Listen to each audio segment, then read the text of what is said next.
Teacher Ruan लिंग्यू MC को bed पे सुलाते हैं और चेक करने लगते हैं। ये देख पिला वाला लड़की कहता है, ये बदबूदार लड़का हमारा एप्टीट्यूड टेस्ट चांस छीन लिया मिस रुआन लिंग्यू से। एग्जैक्टली हाँ, उसने अभी अभी एक सी रैंक मॉन्स्टर को हराया और स्कूल को बचाया। लेकिन सच कहूं तो अगर मेरे पापा मार्शल स्पिरिट गार्ड कैप्टन होते तो मैं भी ऐसा कर सकता था। एमसी लड़कियों को देख के सोचता है, ये लड़कियां बहुत अपसेट लग रही है कि रुआन लिंग्यू को मेरा एप्टीट्यूड टेस्ट करने को देख के। रुको, मैं तुम्हें और डिस्गस्ट फील करवाता हूँ। फिर एमसी मिस रुआन लिंग्यू से कहता है, मिस रुआन अगर आप ऐसे ही मेरी छाती को छूती रहोगी तो कैसे बता सकती हो कि मेरा एप्टीट्यूड कैसा है, कैसा रहेगा। तुम थोड़ा और नीचे जाओ, शायद तब तुम्हें कुछ दिखेगा। तुम्हें नहीं लगता? ये सुन के काला बालों वाला लड़की कहता है, उसकी हिम्मत कैसे हुई कि वह हमारे मुंह पर हमें उकसाए। ब्राउन बालों वाला लड़की कहता है, आमतौर पर मिस रुआन एप्टीट्यूड टेस्ट बहुत जल्दी खत्म कर लेती हैं, लेकिन आज वह मुंह फुलाए बैठी हैं। चेन एन का एप्टीट्यूड बिल्कुल बकवास होगा। मिस रुइन एमसी कहते हैं, तुम सही कह रहे हैं। मुझे सच में और अच्छी तरह से चेक करना चाहिए। और शरीर पर हाथ ट से छूने लगती है। इससे एमसी उसका मजा ले रहा होता है। फिर एमसी बाहर आता है और मिस रुआन को कहता है, भले ही आप मेरा एप्टीट्यूड नहीं देख पाए लेकिन आपका मसाज अच्छा लगा। और वहां से मिस रुआ को बाय करके चला जाता है। ये देख लड़कियां कहते हैं, कितना घिनौना है एमसी। टीचर कहता है, क्या जीनियस लड़का है। लड़की पूछता है, क्या कहा टीचर। मिस रुइन कहता है, मैं एमसी की सही काबिलियत को पूरी तरह से पहचान नहीं पाया, लेकिन मैं 100% पक्के तौर पर कह सकता हूँ कि उनकी काबिलियत 10,000 साल में एक बार मिलने वाली दिव्य जड़ है। ये सुन के पिला शर्ट वाला लड़की कहता है, अगर मुझे पता होता कि सीनियर चेन इतने कमाल के हैं तो मुझे अभी उनका इस तरह मजाक नहीं उड़ाना चाहिए था।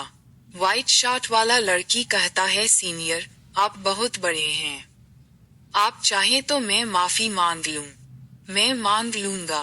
ब्राउन बालों वाला लड़की तो रो पड़ता है और कहता है, मैं अभी से एमसी फॉलो करूंगा। तभी एमसी को सिस्टम से नोटिफिकेशन आता है। होस्ट को फ्लेक्सिंग एक्सप्रेस के 5 पॉइंट दिया जाता है। सिन ट्रेनिंग ग्राउंड पर शिफ्ट होता है। फिर एमसी लियांग को रोबोट से फाइट करता हुआ देखता है और पूछता है, लियांग क्या कर रहे हो ट्रेनिंग ग्राउंड पर, तुम तो कभी ऐसा नहीं करते थे। लियांग पीछे घूम के एमसी को देखता है, तभी रोबोट उसको एक मुक्का मार देता है और लियांग कहता है, तुम्हारा हिम्मत कैसे हुआ मुझे ये पूछने को, जबकि मैं और तुम दोनों एक ही लेवल में थे और तुम अचानक सुधर गए और मैं नहीं। ये मुझे अच्छा नहीं लग रहा है। मैं कमजोर और ई रैंक हूँ। एमसी कहता है, लियांग तुम मुझे जानते हो, मेरी जिंदगी का सबसे बड़ा सपना है आराम करना और बिना किसी चिंता से आगे बढ़ना। लेकिन भगवान मुझे अपनी मर्जी से काम नहीं करने देगा। मैं क्या कर सकता हूँ। लियांग एमसी को बॉक्सिंग ग्लव्स देखे कहता है, फालतू की बातें बंद करो, मुझे ठीक से देखने दो कि तुम मुझसे कहाँ ज्यादा मजबूत हो। ये रोबोट नानजिंग हाई में एवरेज सी रैंक वालों को इजीली हरा सकता है। सिन शिफ्ट होता है। 2 टीचर बात करते हुए जाते हैं। चश्मा वाला टीचर कहता है, टिकलू टीचर को शहर भर में high school martial arts competition इस साल शुरू होने वाला है, तो आप हमारे नानजिंग नंबर 1 हाई के स्टूडेंट्स को स्पेशल ट्रेनिंग के लिए अपने यहाँ कब आने देंगे। टिकलू कहता है, मुझे ये कहते हुए दुख हो रहा है, लेकिन आपके स्टूडेंट्स एक ट्रेनिंग रोबोट को भी नहीं हरा सकते। सच में उनके एलीट मार्शल एकेडमी में आने का कोई खास मतलब नहीं है। तभी उनके सामने से दीवार तोड़ के रोबोट बाहर गिरता है। ये देख के दोनों डर जाते हैं। एमसी पोज देते हुए कहता है, यह एक ट्रेनिंग रोबोट है। ये हमारे काबिलियत चेक नहीं कर सकता है। ये बेइज्जती नहीं सहेंगे कह के एमसी और लियांग वहां से चले जाते हैं। चश्मा वाला प्रिंसिपल होता है। टिकलू प्रिंसिपल वान को कहता है, आपके नानजिंग नंबर 1 AGA स्टूडेंट्स को अभी भी स्पेशल ट्रेनिंग के लिए हमारे पास आने की जरूरत है। रोबोट कहता है, मुक्का बहुत ही पावरफुल है। SSS रैंक का फिर एमसी के घर के पास दिखाया जाता है। एमसी कहता है, लियांग घर चलो थोड़ा मजे करेंगे। तो लियांग कहता है, नहीं, मैंने पढ़ाई का रास्ता अपनाने का फैसला किया है। मैं पढ़ाई करने के लिए घर जा रहा हूँ। एमसी घर जाता है और फिर एमसी एंसेस्टर्स के सामने झुक के रिस्पेक्ट देता है और फेस शिफ्ट डेमन का कोर को एंसेस्टर टैबलेट के सामने ऑफर करता है।